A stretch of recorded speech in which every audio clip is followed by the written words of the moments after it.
Sabiru, Baro Tumsa, Elomo Qilxuu, Jaarraa Abbaa Gadaa, Abishee Garbaa, Hayilee Fidaa, Maannoo Mazannir, Hayila Maariyaam Gammadaa, Garasuu Dhukii, Asaffaa Shaaroo Lammii, Batar Abdii, Caalii Shonee, Oliiqaa Dingilii fi daawwattoota kiyya biraan naagayaa warroota yeroo hundaana hordofan biraan naagayaa isiniin jedha. Kanaaf sheer goggodha waliif facaasaa haga ammaatitti sheeriin hin godhamne nama muraasa namni sheerii goota waan taateef sheer godha hundi keessanuu wal biraan gaggaa isiniin jechuu barbaada. Kanatti aansuudhaan ajandaan kiyyarraa akkuma argitan kana hidhamuu maatii Jaalmarroo Dirribaa irraa wal qabsiisee akkasuma obsaa Abdiisaa mucaa jedhamu mucaa guyyaa kaleessaa isin hundi Facebook irratti obsaa keenya baga rabbiin harka diinaatii si baasee baga gammannee baga baatee jettaniitiin gammachuu ibsataa turtanii walumaa galatti jarjaruun hin barbaachisu waa baay'eetu waan akkanaa nu mudate bara kana keessatti Oromoon harka diinaa bu'ee harkaa bahee hin jiru jechuudha. Jarri kun xilaata Oromoo guddaa oppodiyoon amma jirtu tuni xilaanni Oromoo akka jaraa hin jiru. Yeroo kamuyyuu ilmaan Oromoo mirga wabiitiin gadi dhiifamee jira ebaluu mirga wabiitiin bahee jettanii yeroo isin gammaddan gammachuun suni gammachuu qabatamaa argeen beeku agarraatiiti. Fakkeenya yoo fudhanne Dr. Kadir Hussein barsiisaa yuunivarsiitii magaalaa Finfinnee ture kanaan dura mirga wabii birrii 10,000 maatiin kafalee mirga wabiitiin akka bahu jedhamee gaafa kaan yoo soba jedhamu mootummaan gadi dhiise jedhe gara kaaniin poolisiin fuudhee bakka biritti dabarsee hidhee jechuudha. Dubbiin Abdiisaa obsa Abdiisaallee akkas taate. Maaliif nuti rakkoo baay'eetu nu mudate kanaaf jarjaruun hin barbaachisu ilmaan Oromoo qaqqaali jechuudha. Maaliif jarjaruun hin barbaachisu jarjaruun gaarii miti jechuudha. Kanatti aansuudhaan waa'ee Abdiisaa isa dhumaa irratti dubbadha.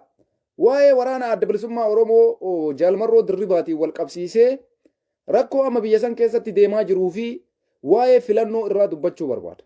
Filannoo bara 2013 ka dhufu kana caamsaa 28 irratti filannoo geggeeffamu irratti ilaalchi paartilee siyaasaa lamaan maal fakkaata? Paartileen siyaasaa lamaan keessaa paartiin Oromoo paartii KFO'tii fi paartii ABO'tii jechuudha. Biltsiginnaan Oromoo bakka hin buutu paartiin biraa paartiin Oromoo hin jiru. Jara kana lamaani jechuudha. Paartiin kun lamaan filannoo dhufu kana irratti ilaalchi isaa maal fakkaata? Hin hirmaataaf hin hirmaatu yaada kiyya isin biraan ga'uu barbaadaa sheer godhaa uummata naa qaqqabsiisaa jechuudha. Itti aansee dursee dubbii Jaalmarroo tana dubbachuu barbaada. Fakkeenya yoo fudhattan mootummaan biyya bulchaa jiru kun dhuguma olaantummaa seeraa kabachiisaa jira. Dhuguma wanni mootummaan biyya bulchu kun dalagaa jiru olaantummaa seeraa kabachiisuudha. Kana tokkoffaa dhaabannee ulaaluutu nurra jiraata. Namni hunduu Abiyyi deeggaruu dhabi. Bakka kanatti dhaabbadhuuf laali. Olaantummaa seeraattu kabajamaa jira moo olaantummaa paartii biltsiginnaattu kabajamaa jira waan jedhu laaluutu nurra jiraata jechuudha. Maaliif kana jedhaa? Fakkeenyaaf Jaalmarroo Dirribaa urgamaatii isaa irraa addaan bahee waggaa 17. Umrii isaa waggaa 17 kana keessatti sababa Jaalmarroo Dirribaa saba isaa bilisoomsuudhaaf uummata isaa bilisoomsuudhaaf aduun jedhu dheebuun jedhu qorraan jedhu bosonatti akka inni hafu ka godhe mootummaa biyya bulchaa jiru kana jechuudha. Abiyyi Ahmad kana jechuudha. Akka Jaalmarroon galeetiin meeshaa waraanaa isaanii hiikkanne akka biyya san keessatti Oromoon carraan arganne ka godhe mootummaa ammarraa aangoo irra jira kana jechuudha. Asirratti wanta jechuu barbaadu dhuguma olaantummaa seeraa kabachiisuu barbaadani. Dhuguma biyya san keessatti akka nageenyi bu'u barbaadu warri biyya bulchaa jiru kun biltsiginnaa haa ta'u maarree haa ta'u hundi isaa warra irraa biyyi waliin jiru yoo Abiyyiin dogoggoree wanni marti sirriidha jedhee dalagee wanni marti sirrii hin ta'u. Warri isa waliin jiru lakki bakka kanatti dogoggoraa kun ta'uu hin qabu jedhee dura dhaabbachuu qaba ture. Yoo inni kun sirriidha jedheetumaan callisee uma inni jedhu duuka namni marti deeme qileetti nu geessaa jira jechuudha. Maaliif kana jette yoo jettan waan fagoo achi hin deemnu waan amma Beenishaangul keessatti Matakkalii fi asiin naannoo Amaaraa Dasee naannoo jedhamtu keessatti ta'aa jiru walumaan argaa jirra. Walloon keessa waan ta'aa jiru walumaan argaa jirra. Fakkeenyaaf duguuggaa sanyii Matakkal keessatti raawwatame haa fudhannu. Guyyaa tokkotti boolla takkatti nama 207 wayita awwaalamu du'a isaanii irra awwaalcha isaanii santu nama gaddisiisa. Akaafaa gaarii yookaan boorrataadhaan karaa addaan qotanii addaan saaqanii wayita ilma namaa akkasitti awwaalan dhuguma mootummaan kun biyya san keessatti nagaa buusuu barbaada. Wanni waan kana isinii kaasaa jiruuf sababa wayiitiif. waa malee miti wanni kana wanni an dubbataa jiruuf jechuudha. Maaliif waan kana mulu haasoyitaa? Maaliif dubbii matakkal itti maytee yoo ka jettan taate fakkeenyaaf Abiyyiin Ahmad kanaan dura hayyuu kenna xiinxallaa siyaasaa kan ture obboleessa keenya Yaayyaa Bashiir obboleessa isaa barsiisaa Sambii Qumbii nama jedhamu jalaa ajjeese. Yaayyaan Bashar gadda isaatiin cabee onneen isaa gaddaan cabee mataa ol qabachuu dadhabee agarraatitti deebisanii ammas feesbuuka isaa irratti ugguran. Feesbuukni isaa sa'aatii kanatti hin dalagu. Har'a deebisee ijoollee bosona jirtu ilma keettuu bosona jira jechuudhaan maatii isaanii abbaa fi haadha ijoollee wal biratti ajjeesaa turan. Ijoollee waraana adda bilisummaa Oromoo keessa jirtu jechuudha. Qabeenya isaanii gubaa turan. Amma san bira taranii osoo Beenishaangul Matakkal keessatti rakkoo nagana ga'u kuni dalagamu maatii Jaalmarroo Dirribaa haadhaa fi abbaa isaa fuudhanii mana hidhaa keessa galchan jechuudha. Du'uu fi jiraachuu isaa maatii kana quban qabnu jedhee barreesse obboleessi Jaalmarroo kamaayii kana hidhame sun jechuudha. Kanarratti olaantummaa seeraati kun immoo maal barbaacha waan kana dalage mootummaan? Abiyyiin fuudhee abbaa isaatii fi haadha isaa yoo hidhe Jaalmarroo Dirribaa maatii isaa irraa Jaalmarroo naga addaan bahe waggaa 17 sila haa Jaalmarroon dhufee harka itti kennatuuf immoo maali yaanni mootummaa kanaa? Annaa galuu dide. Namni waan kanan dalaginii lakki mootummaa kuni dubbiin kun gaarii miti. Nuti duguuggaa sanyii hin raawwannu. Jarri kuni qotee bulaadha. Jarri kuni gabareedha. Ilmi isaallee bosona jiraatu. Isaan kun badiin qabani.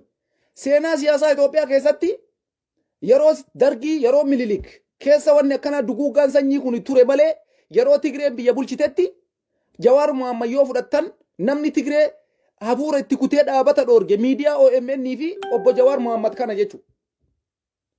Gaafa san mootummaan Tigraay Jawaar barbaachaaf jecha maatii isaa irratti tarkaanfii hin fudhanne jechuudha. Jawaartuun irratti dubbataa jira jedhee maatii isaa biyya jiru hidhee hin beeku jechuudha. Qabeenya isaa saamee hin beeku jechuudha. Mee mootummaan kuni polootikaan isaa siyaasni isaa kuni maali? Maal agarsiisa? Akeekni siyaasa Abiyyi Ahmad kuni maali?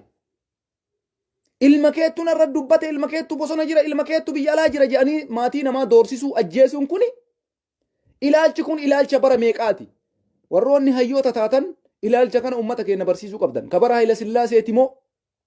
Kabara Dargiiti moo? Kabara Miniliki moo? Waa'ee mallas nuyyuu ni beeyna. Sinii galee ana akka kiyyatti na dhibe. Asirratti maal jechuu barbaada?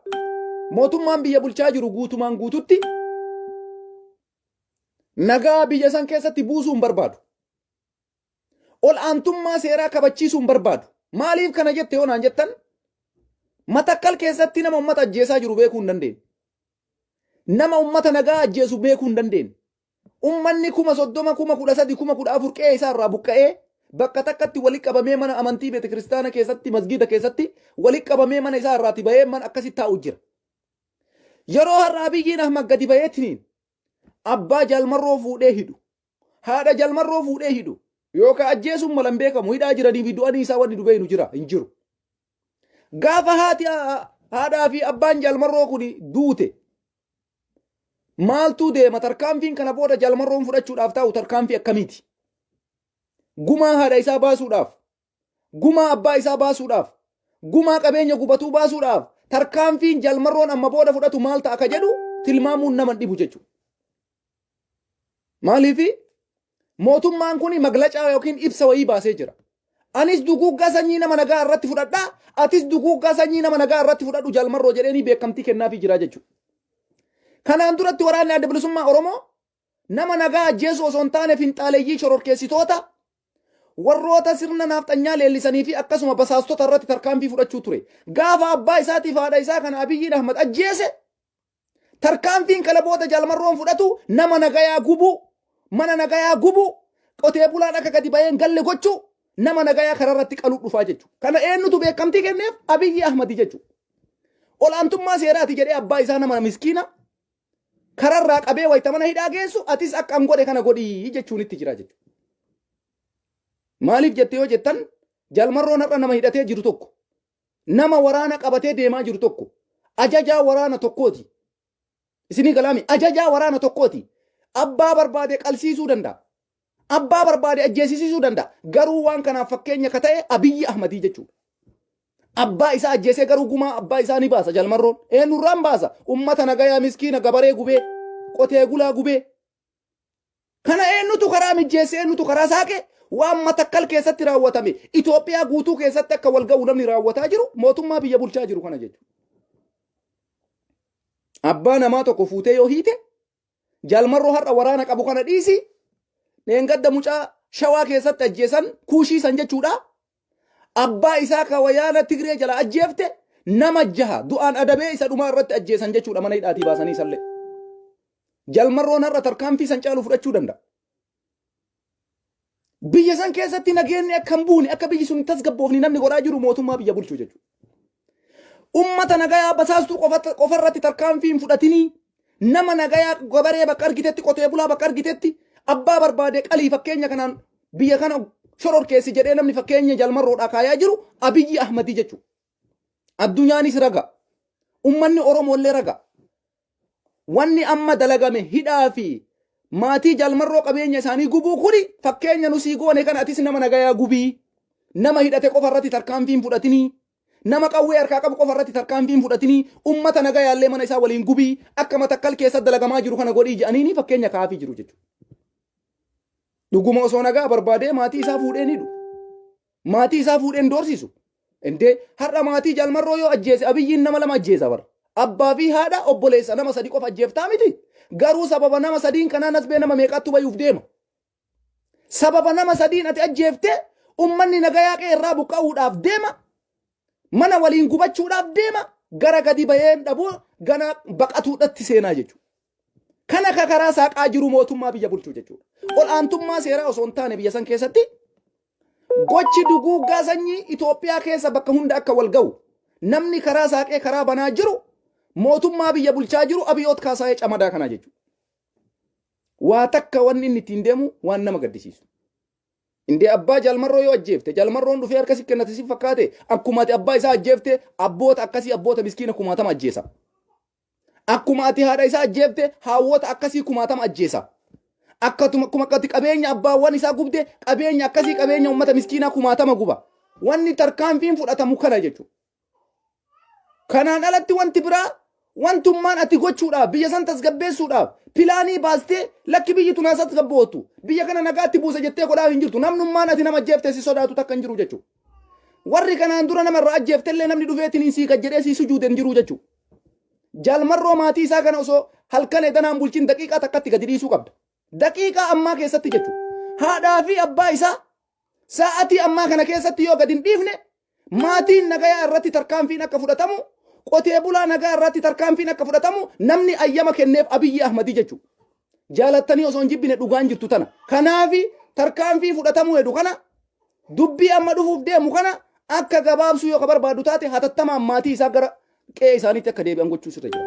Yoo kanan goone jalmarroon sa'atii ammaatitti miidiyaa tokkocharratti dhufee ibsa kennuu danda'a. Abiyyiin Ahmad yoo sa'aa 24 keessatti maatii kiyya gadi hin dhiisin anis tarkaanfii ummata nagaa irratti fudhachuudhaaf qophoodha yoo inni jedhe eenyutti gaafataman. Namni kun bar nama hidhate nama qawwee harkaa qabu nama bosona jiru nama miskiina isiniif fakkaata yaayyaa Bashiir Seetaa kadheen gadda feesbuuk irratti ilaaltee obboleessa isaa biyyatti jala ajjeefte. Kuni nama hidhatee bosona taa'ee siin lolaa jiru. Yoo ati abbaa faadha kiyya gadi hin dhiisin anis tarkaanfii fudhadha yoo siin jedhe mirga guutuu qabaa jechuudha. Yoo ati abbaa faadha kiyya ajjeefte anis haadhaa fi abboota miskiina nagayaa 1000 ajjeesa siin jechuu danda'a jechuudha. Kana jalaa bahuudhaaf biyya san yoo dhugumaan nagaatti oofuu barbaadan yoo tasgabbii biyya sanii barbaadde hiikuu qabda maatii isaa. Dhiigaan baasan yoo ka jettu taate ajjeesi abbaa isaa. Dhiigni dhiigumaan baya ajjeechaa maatii isaa ajjeefte Oromoo 1000 buqachiisuu deemta. Warra soddaa keetii 1000 tuqee irraa bahee boqachuu deemaa jira. Kana ka dalagaa jiru si amma booda abaa'oon jechuudha. Yoo ati abbaa jalmarroo ajjeefte yoo ati haadha jalmarroo ajjeefte tarkaanfiin basaastuu qofarratti osoo hin taane nagaa ummata nagaa irratti duguuggaa sanyii Matakkal keessa dalagamaa jiru bakka maratti hojirra oolchuudhaaf deemaa jirtaa jechuudha Abiyyi Ahmad. Maa waliin gorsine isin waliin marii maan goone gatteettanii waan tokko dalaguudhaaf akkamitti hin mari'anne kanaan dura nama ajjeesaa turtan obboleessa abaa'ooti jettanii abbaa faadha fixaa turtan har'a achi tartee ajajaa waraanaa jala abbaa faadha fuutee hiita. Jalmarroon bar ummata nagaan ajjeesu jedheeti malee guyyatti nama 80 baqachiisuu nama danda'u. Guyyaa tokkotti nama 80 baqachiisuu danda'a waraanni adda bilisummaa Oromoo. Akka ati abbaa isaa fuute kanatti osoo duguuggaa sanyii raawwachuu barbaade ollama tokko ganda tokko keessatti nama 10 yoo inni ajjeese kuuwwan borumtumaa manaa yaa'ee deemaa jechuudha. Kana dalaguutti jirti obbodiyoon. Kanatti jirtan isin yoo dhuguma nagaa buusuu barbaadan maatii Jaalmarroo Dirribaa hatattamaan hiikameetiin gadhiifamuu qaba. Qotee bulaa yakka takka hin qabne gabareen badii takka hin qabne waggaa 17 guutuu gurbaan kun bosona jira. Waggaa 17 Jaalmarroo naga maatii isaatiin addaan bahe maal barbaacha abbaa isaa miskiina qabde. Maal barbaacha haadha isaa miskiina qabde. Bakka isin yoo abbaa haadha namaan ajjeesin obboleessa namaan ajjeesin dhiini keessan isin hin dalagu. Isa dhumaa irratti bakka badduu dhayxan. Maatii Jaalmarroo kana yoo gadi hin furin ummata nagayaa naannoo Wallagga keessa jiru warra soddaawwan keetii guutumaan guututti achi keessaa baasi dafi. Wallaahi dhugaa sitti hima Abiyyi Ahmad. Kana booda wanni shanee isin jettan hin jiru. Duguuggaa sanyii eega taate ganda gandarraa jammaranii biyya san keessatti bakka qabaniin ibiddi itti qabata jechuudha biyya san keessatti amma booda. Kana dhaabuu yoo barbaadde hatattamaan maatii gurbaa kanaa gadi dhiisi. Yoo dhuguma jeequmsa kaasuu hin barbaanne jechuudha. Yoo dhuguma nagaa ka barbaaddu taate kana godhutu sirra jiraata. Namni tokko qawwee dhabeetii bar dhiiga obboleessa isaa kabaasuu dadhabe. Nam tokko waraana dhabeetii bar dhiiga obboleessa ofii kabaafachuu dadhabe. Jaalmarroo waan biraa godhee yoo ati ka abbaa isaa ajjeeftu taate yoo ati ka haadha isaa ajjeeftu taate wallaahi billaahi gumaa haadha isaatiif abbaa isaa warra akkasii kumaatamaan baqachiisee kumaatama ajjeesee baafata jechuudha. Kana beekutu sinirra jiraata. Nama sadiin kana jettanii akka Itoophiyaa rakkoo keessan galchine. Duguuggaan isin dalagaa jirtan maatiin Jaalmarroo amma isin qabdan kuni wareegama keessan ka isa dhumaati. Wareegama keessan ka isa dhumaati. Ummata nagaa qabdanillee sanumaanuu. Ummata nagayaa ummata guyyaa takka gurbaa kanaan maatiin kuni mucaa kanaan wal argee hin beeku. Waggaa 17 haga bosona seene Jaalmarroon. Isa barbaaddeen ajjeeftanii yoo dhiira taatan. Yoo dhuguma mootummaa taatan isa barbaaddaniin qaltanii. Haga abbaa isaa ajjeeftee innis abbaa nama biraa ajjeesuudha barkun. Nuti abbaa kee qabnaa, nuti haadha kee qabnaa, atis dhaqii haadha biraa ajjeesi. Atis dhaqii abbaa biraa ajjeesi. Atis dhaqii qabeenya nama biraa qabeenya nama nagaa gubii. Nuti nagaa hin barbaannu. Biyya san keessatti akka nageenyi dhufu hin barbaannu jedhee namni kana labsaa jiru mootummaa biyya bulchaa jiru paartii biltsiginnaati jechuudha. Nama ajjeesuun isin biratti akka nama timaatimarra ejjateeti. Nama hidhuun isin biratti akka nama horii alaamana galfateeti. Akkasitti ilaaltuu miti. Akkasitti deemtuu miti. Amma ammoo wallaahi laziim dhugaa sitti maan. Abbaa isaatiif haadha isaa ajjeefte taanaan kana booda wannummaan kadiiree ta'e barbaadaniif hin jiru. Bakkuma gayanirraa nama ajjeesuudha bakka tartiibumaan deemuudha. Tartiibumaan walumaa galatti duguuggaa sanyiitiin eeqatitti jirtu. Duguuggaa sanyii eega taate eega gabareen nagayaa dachii qotatee hin jiraatu taate wanni ati jiraattee kuun baduuf hin jiru takkatti baduudha jechuudha. Takkatti wal balleessanii baduudha. Har'a Matakkal keessatti nama 14,000 qe'ee irraa buqqa'ee mana betaskaanaa keessa dhokatee taa'aa jira. Dasee keessatti akkasi. Kana ka dalage maali? Duguuggaa sanyii naannoo sana irratti dalagameedha. Ati kana fuutee maatii isaa fuutee hiitee ammallee fakkeenya akkana naannoo biraatiitti nama nagayaa qali, nama nagayaa ajjeesi. Jetteetiniin karaa namaa bantaa. Maa nagaan buufne ati kana eenyutu akkanatti biyya mo'atee agarte ati. Maatii warra qabsaa'aa bosona jiru ajjeesuudhaan. Haadhaaf abbaa warra qabsaa'aa bosona jiru ajjeesuudhaan. Eenyutu amata dheeraa jiraatee agarte. Fakkeenya eenyurraa fudhatte ati siyaasa kana qooya Abiyyi Ahmad dhugaa siin jedhaan. Sabboontoota jettee maatii namaa barbaaddee ajjeesuu kana kitaaba kam keessaa fidde? Kitaaba Hayila Sillaasee keessa jira moo? Kitaaba Dargii keessa jira moo? Kitaaba Mallas nu martuu ni beeyna. Mallas nama biyya alaa jiru ajjeesuu osoo hin taane warra barate ajjeesa Mallas. Mana barumsaa keessatti ijoollee teena rashanaa ture. Ka rashansiisaa ture isinii jechuudha. Garuu ati kana eessaa fidde pilaanii akkana? Nama meeqa jalaa nama meeqa ajjeefte beeytaam? Dhayxee maatii Jaalmarroo tuuxee mi'am. Maatii Jaalmarroo yoo qara ajjeesuu qabaattan taate jechuudha. Yoo akka tasaa sheexaanni itti isin butee kan hin ajjeesin taate gadhiisa. Yoo ka ajjeeftan taate warra immiyyee keetii yoo Wallagga keessa ka jiraatu taate akka jiru hin baase achi keessa daqiiqaa muraasa keessatti oolchitee hin bulchin. Duguuggaan sanyii amma booda dhufuuf deemu arguuf teessa jechuudha. Kana namni karaa saaqesii. Kana namni karaa banesii. Nama nagaatii ani isin hin ajjeesuun amma booda ni dhaabbataa jechuudha. Atis duguuggaa sanyiiti jirta. Jaalmarroolleen amma booda waan biraan dalagu situu pilaanii kenneef jechuudha. Abbaa haadha isaa obboleessa isaa qabeenya maatii isaa ka gubde hatattamaan deebisuufi qabda yoo dhugaa nagaa barbaadde. Jaalmarroo barbaadii akka dhiira tokkootitti tushaa jala kaayii teessoo jala kaayii fannisi. Namni isaa jedhee sitti aaru takka hin jiru. Namni isaa jedhee waasiin jedhu takka hin jiru. Yoo barbaadde tushaa jala dhaabi fannisi Jaalmarroo yoo argatte. garuu maatiin isaa miskiinni maal balleessee hiita? Maatiin isaa miskiinni maal balleessee hiita? Gurbaa waggaa 17 kophaa ture. Kun olaantummaa seeraati. Duguuggaa sanyiititti namni jiru mootummaadha jechuudha. Kana ummanni keenya baruun isinirra jiraata. Ummanni Oromoon baruun isinirra jiraata. Rakkoo dalagamaa jiru kana guutuu mootummaan sun akka nagaan barbaanne ummanni Itoophiyaa hundi beekuutu irra jiraata. Bakka hundatti akka biyyi sun nagaan argane namni godhaa jiru mootummaa ta'uu akka taate beekuutu irra jiraata. Fakkeenya guddaadha jechuudha. Maatiin jalmarroo qabamee hidhamuun jechuudha. Jalmarroo ana yoo ajjeefte wallaahi daqiiqaa takkasitti hin dubbadhuwan. Aarii takka jecha takka siin hin jedhuwan. Maaliif yoo jette isatu qawwee qabatee bosona jira. Atis qawwee qabattee barbaaddee ajjeesuu mirga guutuu qabdaa jechuudha. Yoo dandeesse. Garuu bakka maatii isaa kanatti ummata 1000 ajjeesi, baqachiisi, qe'ee irraa buqqisi. Indee waa balleessuun nama dhibu barjarame. Isaa qawwee qabateetiniin waraana darajjaasisee deemu kana dhiisi. Namnummaan qawwee harkaan qabne tokko waa balleessuutti homaa rakkoo hin qabu. Har'a waraanni adda bilisummaa Oromoo waraanni Jalmarroo waraana of danda'e tokko. Waraana waggaa 2 loltaniin injifachuu dadhabdan tokko. Nama nagaa irratti tarkaanfii fudhachuu yoo barbaade biyyi sun akka halkan takka hafuuraan baafanne godhuu danda'a. Waraanni adda bilisummaa Oromoo jechuudha. Kana maaliif hin beekne isin? Maa callistanii dhiisne achi tartaniitiin ummata nagaa irratti tarkaanfii fudhattanii itti argisiiftanii. Fakkeenya keettuufi. Nuyyuu abbaa kee hiine atis nama nagaa irratti tarkaanfii fudhu. Abbaa kee qotee bulaa nama nagaa fuudhee akkas godhe atis akkas godhi jedhaanii jirtanii bara. Jalmarroo yoo dhuguma qalbii qabaate gadi bahee beeksisa daqiiqaa muraasa keessatti televiziyoonaan haa ta'u barreeffamaan haa ta'u waan kana ibsa kennutu irra jiraata. Maatiin isaa hatattamaan gadhiifamuu qaba. Abbaa faati isaa yakka kana keessa wanni galchee hin jiru badii ka dalage yoo ta'es Jalmarroodha. Badii Jalmarrootiif itti gaafatamaan Jalmarroodha malee maatii isaatii miti. Badii dalageef ajjeefamuu qabu Jalmarroodha malee abbaa faadha isaa abbaa faadha miskiinaa miti. Kanaafi hatattamaan hiikamuu qaban. Hatattamaan gadi dhiifamuu qaban. Nagaa biyya sanii eeguudhaaf. Ummanni nagayaa naannoo san jiru jiraachuu yoo barbaadde. Ummanni nagayaa biyya san keessa jiru nagaan akka jiraatu yoo ka barbaaddan taate hiikamuu qaba. Maatiin Jalmarroo dirribaa ka hidhame hundi isaa gadi dhiifamuu qaba. Qabeenya gubdanillee deebisuufii qabdan. Qabeenya jalaa gubdanis deebisuufit isinirra jiraata. Yoo dhuguma nagaa barbaadda yookaan ammoo ibiddi isinii qabate isinirraan dhaamutti jabeessa malee jechuudha.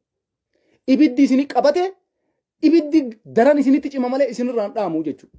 Ani dhaamsi kiyya kana.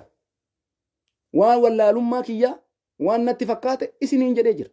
Dhugaan jirtu tana maatii Jalmarroo dirribaa gadi dhiisi. Duguuggaa sanyii ummata miskiinaatitti hin ceesisi Abiyyi Ahmad.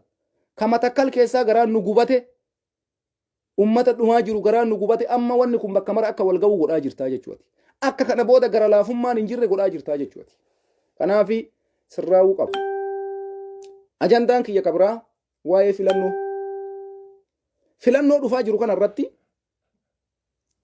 filannoo dhufaa jiru ka caamsaa 28 kana irratti manni murtii obbo Jawaar Mohammad Baqqalaa Garbaa paartilee siyaasaa Oromoo KFO jechuudha. Gaafa guyyaa 4 miti. Gaafa guyyaa 4 miti. Mootummaan kaleessa Iskendar Naggaa gaafii tokko malee ciqiciqii tokko malee ji'a 4 akka inni turu ajaje. Manni murtii jechuudha. Akka inni mana murtiin dhaabane ji'a 4 dabarse. Qaaqa guddatu uumame, girrigurri guddatu uumame. Amma wannan isiniin jechuu barbaadu maali? Waa'ee filannoo irratti. Gaafa guyyaa 4 kana jechuudha. Yoo Abiyyiin paartilee siyaasaa akkuma Iskendar Naggaa fa'aa ji'a 4 ka beellamu taate. Hini kamanii jarri kun jedhee ji'a 4 ka beellamu taate. Paartiin siyaasaa KFO, paartiin siyaasaa ABO'n ijjannoo isaa dabarsanii Abiyyiin gaafa kana xilaata ummata Oromoo ta'uu beekee ummanni Oromoo bakka jiruuf qopheessee akka filannoon kun jirran oonle biyya san keessatti jeequmsa caalu ka'uu qaba. Biyya alaatii fi biyya keessaa tarkaanfiin fudhatamuu qaba jechuudha. Filannoo kanarratti yoo hayyoonni teenan hirmaatiin filannoon geggeeffamu takkan jiru. Gaafa guyyaa 4 kanarraa adda baafannaa jechuudha. Ji'a 2 itti murteessu, ji'a 4 itti murteessu, waggaa 10 itti murteessu, waggaa 15 itti murteessu, bilisaan gadi dhiisu walumaan laalla jechuudha. Achi booda ammoo jarri kun xilaata Oromoo ta'uu beeytanii ciniinnattanii waan qabdan qabattanii ka dhagaa qabdu dhagaa qabattee ka muka qabdu muka qabattee ka billaaya qabdu billaaya qabattee walitti gadi ba'uun achi boodaa jechuudha. Filannoon biyya san keessa geggeeffamu takkan jiru osoo paartileen siyaasaa Oromoo KFO fi ABO'n keessa hin jirre filannoon geggeeffamu takka illee hin jiru jechuudha. Kana paartileen siyaasaa sodaa tokko malee adda durummaadhaan Profeesar Mararaa Guddinaa Jaal Daawud Ibsaa uummata Oromoo gadi bahi falmadhu isa jedhu sagalee isa dhumaa dabarsuu qaban jechuudha. Fiishkaa isa dhumaa afuufuu qaban jechuudha. Fiishkaa isa dhumaa wal dhabamsiisuu hin dadhabnu yoo bu'aa biraa walii dhabne jechuudha. Kanarratti dalagamuu qaba. Kanaafuu gaafa fulbaana afurii kana jechuudha. Gaafa amma dhufu beellama dhufu kanarratti yoo Jawaariin fa'aatti ji'a afur yookaan ji'a ja'a beellama jechuudha. Waggaa 2 waggaa 3 kan murtaa'u taate Abiyyiin xilaata Oromoo keessaa mililik isa jedhu san dhugaa goone ka dhagaa qabdu dhagaan ka dullaa qabdu dullaan ka billaaya qabdu billaayaan gadi baateetiniin fashaleessitee ofiillee baddee biyya san balleessutu sirra jira jechuudha. Dhugaa isa dhumaati kun. Kana ka gochuun irra jiraatu paartilee siyaasaati. Profeesar Mararaa Guddinaa Jaal Daawud Ibsaa. Yoo dhugaa Oromoo ta'an hayyoota keenya ni hiiku. Yoo hin hiikne ammoo waliin banna. Walumaan banna isin qofti biyya san irratti hin jiraattan. Diratii dhiibdanii Oromiyaa nagaa nuti ilmaan Oromooti jettanii uummata Oromoo sobaa hin jiru wanni akkasii Oromummaan teessan takka illee hin jirtu soba jechuudha. Oromummaan teessan tamaaliiti tateessoo qofa. Ta ittiin sobdanii nu cabsitan qofa.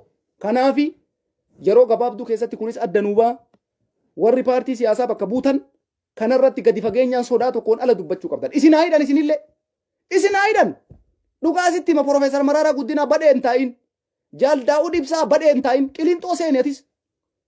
Yoo duutanis elemoo qilxuu taatu. Yoo jiraattanis hayyoota Oromooti. Kana wanni isinirra jiru maqaa keessaniin badhetti isin dhiisanii paartilee siyaasaatiin waliin maritti jirra.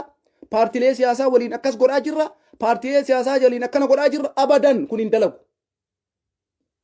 Kana dhibbaan dhibbatti beekutu isinirra jiraata jechuudha. Filannoon biyya san keessatti geggeeffamu tokko illee hin jiru jechuudha. Taankii miti waan fedhan kararra haa dhaaban. Waanuma fedhan. Uummanni Oromoo ofitti gadi baananii tarkaanfiin inni fudhatu adda. Kutatee gadi baananii wanni uummanni Oromoo godhu adda. Arguuf teessanii jechuudha. Waanuma waliin agarru jechuudha. Filannoon geggeeffamu takka illee hin jiru jechuudha. Isinii galee kanaafi addunyaanis isin jalaa dhageetti isin haa hidhan isiniin jedha laal. Daawud Ibsaa Profeesar Mararaa Guddinaa si haa hidhan.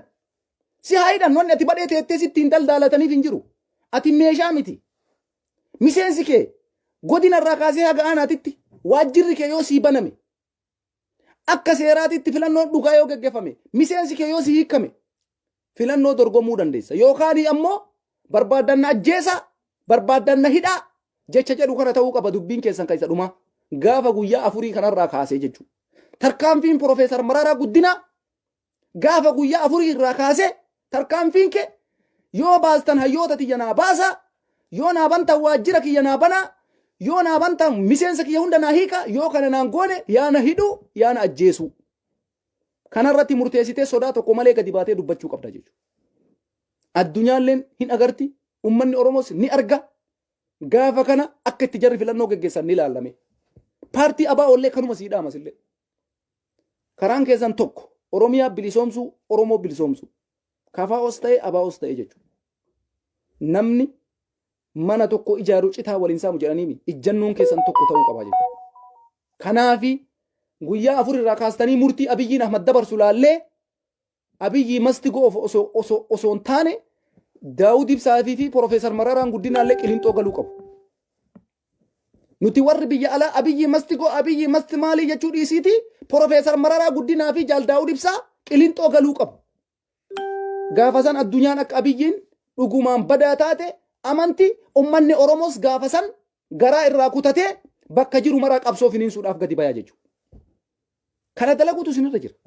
Kana gochuutu isinirra jira. Yookaan ammoo isin waliin walgahii taa'aa paartiin keessan hin hiikamu. Isin waliin walgahii taa'aa miidiyaan tolfachaa addunyaa ittiin gowwoomsaa filannoo geggeessuu henna jedhaa miseensi keessan tokkochi hin hiikamu waajjirri keessan tokkochi hin banamu kanarraan lafa jalaan isin doorsisaa si hiina si ajjeefna si fannifna si waraanna haa si waraanan maal ta'amaa Hacaaluu Hundeessaati moositu caala dargaggeessa Profeesar Mararaa Guddinaa Hacaaluu Hundeessaati moositu caala dullacha Jaal Daawud Ibsaa maal ta'arra yoo Oromoodhaaf nasbee keessan kennitan maal ta'a yoo Oromoodhaaf wareegama barbaachisu kafaltan hin sodaatina wallaahi billaahi hin sodaatina Jawaar ilma isinii as dhalate ilma waggaa 34 du'aa fi jiruu jidduu taa'aa jira isin har'a yoo dhiqqaate waggaa 50 oli Profeesar Mararaa Guddinaa fi Jaal Daawud Ibsaallee jechuudha. Ujoolleen daa'imni kaleessa dhalatte wareegama barbaachisu Oromiyaadhaaf kafalaa jirti.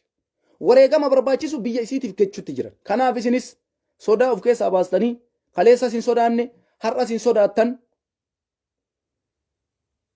Namni Oromoo tuffatu isumatu salphata akira isaa.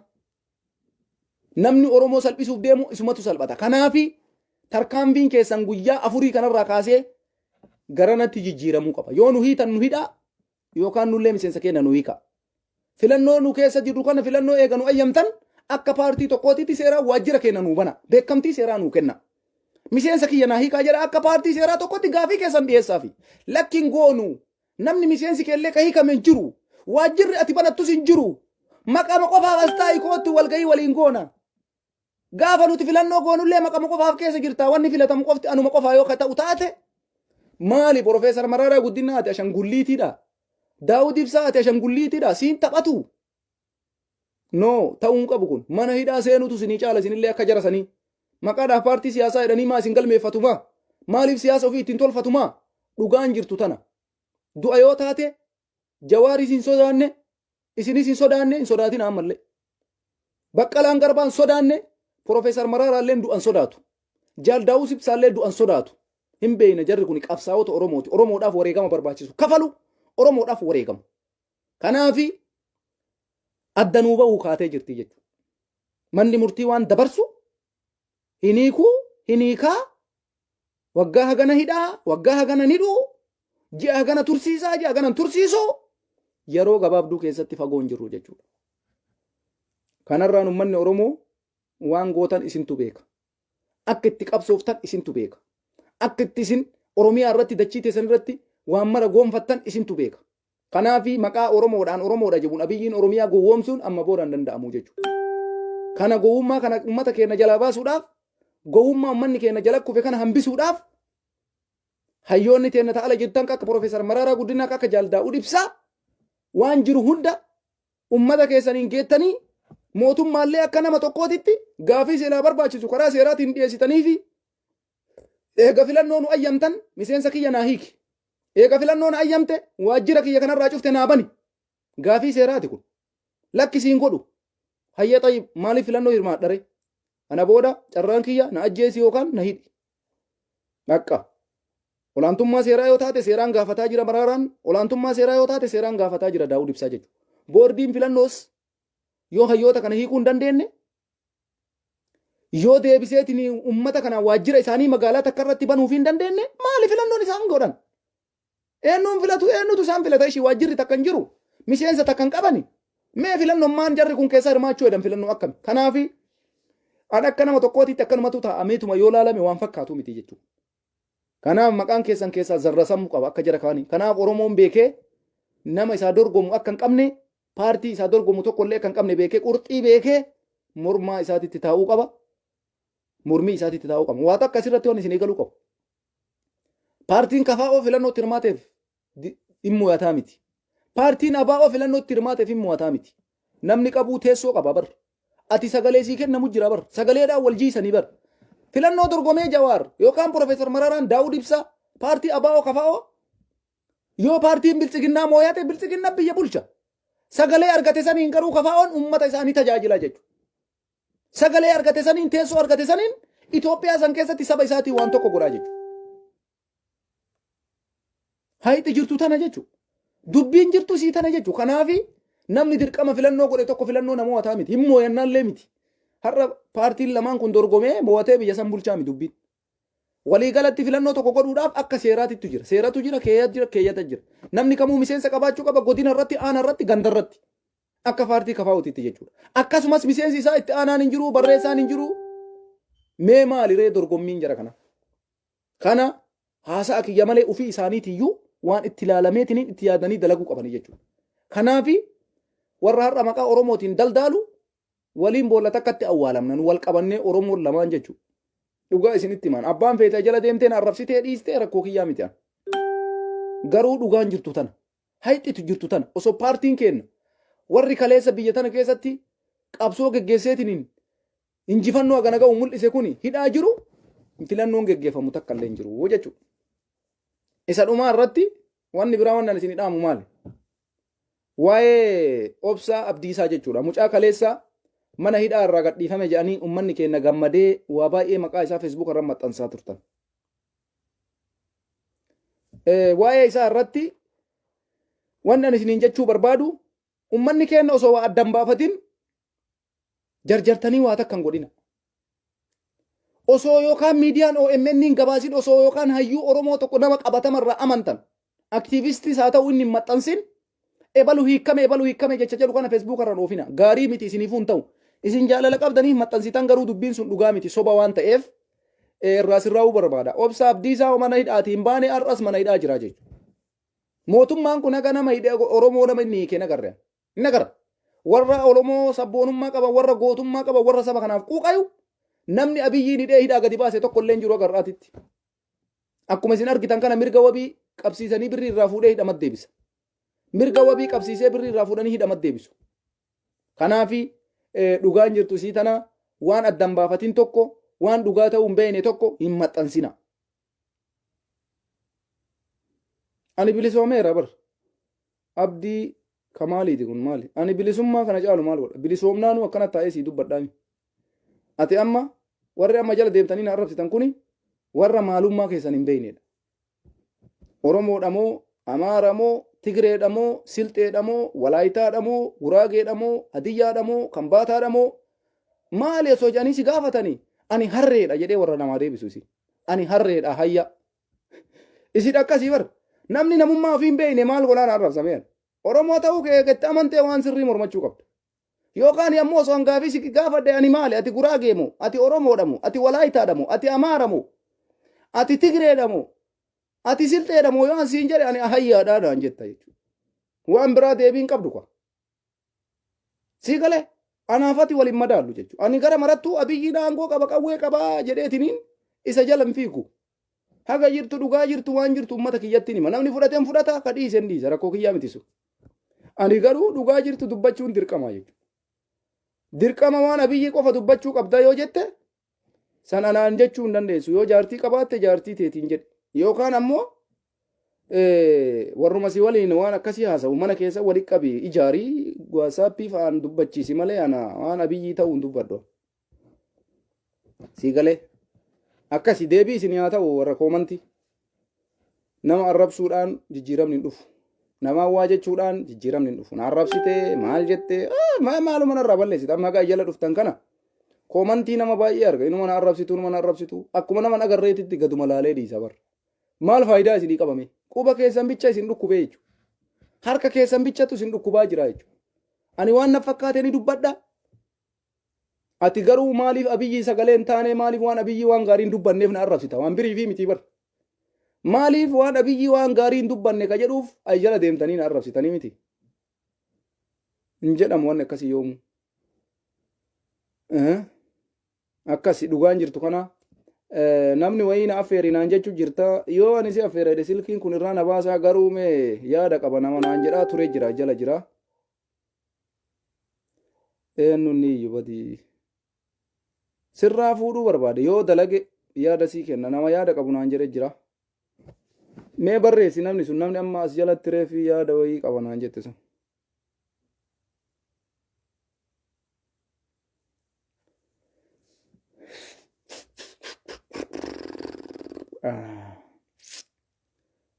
Rabbi haa qajeelchu warra jallatellee warra Oromoof qabsaa'ullee warra Oromoo irratti qabsaa'ullee warra sababa Abiyyiin Oromoodha jedhee Abiyyii waliin deemullee kana bara wanni amma isin dorgorse osoo dhugaa taate Abiyyiin Oromoo ta'uu baate sila amma tokko akkasitti isin beekna amma wanni isin gowwoomse dhuga gara tokkotti isiniin galle dubbiin Abiyyiin Oromoodha ummanni kuni Abiyyi majibba waan jedhu faa tokko kana amma tilmaamni keessan beeytanii waan akkanaa kanattu isinii galuu dide ijoollee baay'ee Abiyyi majibbitanii nama akkasitti tilmaamu jira Abiyyi maal irraa jibbina nuti Abiyyi maal irraa jibbina Abiyyi jibbaa isaa namni qabu takka illee hin jiru jechuudha garuu bu'aa inni Oromoo buusee fi waan inni saba kanaa dalagaa jiruu fi waan inni godhaa jiru laalleetiniin isarratti dubbanna yoo inni waan gaarii dalage bravo waan gaarii hojjette yoo inni waan badaa dalagaa jiraate dhaabbadhu abboo kun sin baasu argitanii waan sirrii yoo inni dalagaa jiraate sirriin kana